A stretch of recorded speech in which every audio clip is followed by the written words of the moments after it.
Welcome, students. Today we're going to introduce the idea of plot structure. In every piece of fiction that we read, the plot of the story is the series of events that takes place in the story. It's the stuff that happens in the story. And in good pieces of fiction, that follows a particular structure, and that's what we're going to talk about today. That structure can be diagrammed out like what you see on the screen, this kind of mountain-shaped diagram. And it starts out with the exposition. That's the first vocabulary term that you're going to need to know. The exposition, that takes place in the beginning of the story. And what that is are the events in the story that helps introduce the characters of the story, the setting of the story, which is kind of the time and place where the story takes place. It also introduces us to the conflict in the story. And that's going to be important. What conflict is it's the struggle in the story. Oftentimes that struggle can be between two characters, right? There's some sort of fight going on, or one character is against another character for some other reason. But there are other types of conflict as well. Some of those types of conflict can be a man versus nature. So like a wilderness survival type of situation, that would be the main conflict there. Sometimes it is a man versus himself.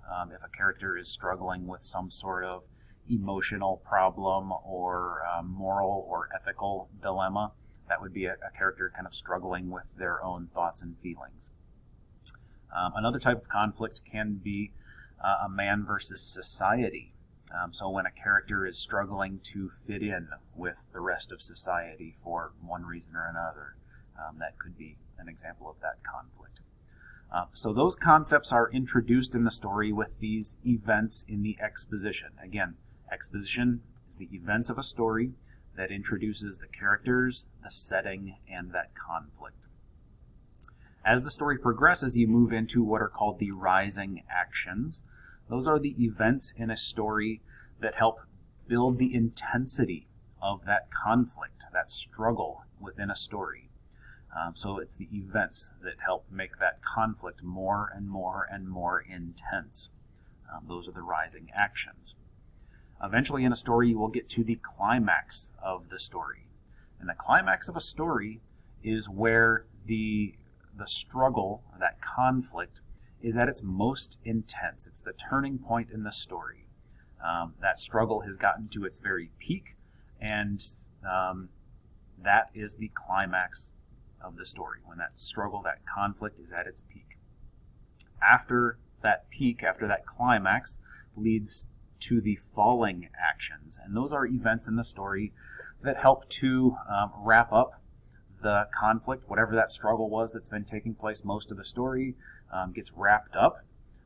Some events take place that helps wind that down and make it less intense. And that leads directly into the resolution, which is the events of the story that shows us how that conflict was resolved. It doesn't always resolve happily. There are stories where the main character, the person that you've been rooting for the whole time, maybe dies at the end of the story. That's still the resolution. The struggle has wrapped up, maybe not necessarily happily, though. That's still the resolution of the story. Looking at our diagram, this climax in the diagram kind of shows up towards the middle of the diagram. Oftentimes in stories, the climax of that story is not in the middle. It is often very close to the end, especially with short stories. There are some short stories that we're going to read where the climax of the story happens, and then 2 or 3 sentences later, the story is over. So it can happen very close to the end. These falling actions and resolutions are often very short, especially with short stories, because the overall story is short. In books, also, these climaxes happen, and then maybe a chapter or 2 of a whole book is left over for the falling actions or resolution. So just because a climax shows up in the middle of this diagram doesn't necessarily mean it's in the middle of a story, usually closer to the end.